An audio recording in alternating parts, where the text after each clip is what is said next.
So magandang araw po sa lahat. So ngayong araw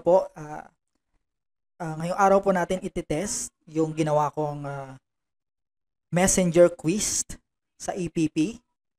Yan, offline and online messenger quiz sa EPP na kung saan po ay nagsisend ako sa kanila ng messenger. Yan. So sasagot po yung mga bata. So dito po makikita po natin, titignan natin kung yung mga responses ng mga bata natin na kumuha ng online and modular. So, check po natin isa-isa. Tingnan po natin kung ano po yung responses nila. Yan. So, may makikita po kayo, mapapansin nyo po na may mga bata po ngayon na sumasagot. Yan. So, nasa question number 3. Yan. So, yung batang to. Okay. So, check po natin yung iba. Yan. So, makikita nyo rin po dito sa messenger quiz na ginawa ko. Automatic po, in real time, makikita mo agad yung score ng bata sa ibinigay mo sa kanilang messenger quiz. So, makikita mo yung bata na to na nakakuha siya ng score na 10 doon sa worksheet na messenger quiz na ginawa ko.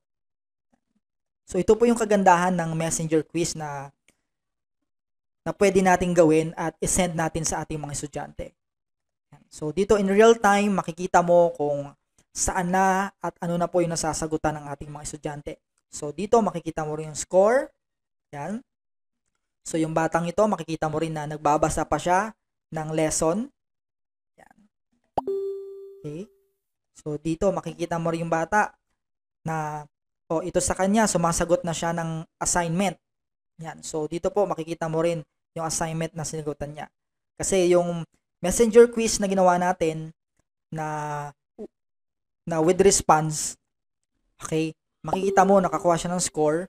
And then, makikita mo rin na at the end of the quiz, merong assignment na ibinigay ako sa kanila and then yung bata mismo ang magta-type ng kanyang assignment.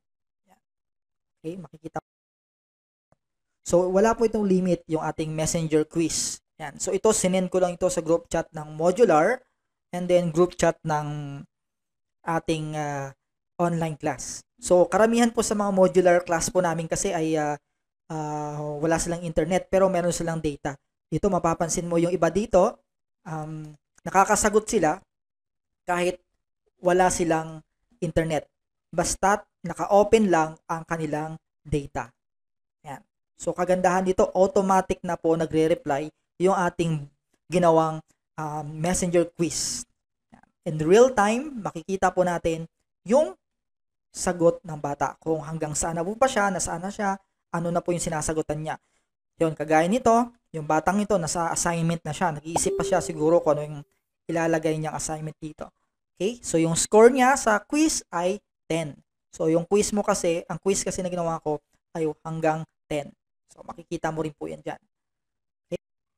Yan. So, wala pong kahirap-hirap. Automatic na po siyang nasisend sa mga bata po ninyo at automatic na rin po sinasagutan at chine-check ng ating messenger quiz yung sagot ng ating mga estudyante.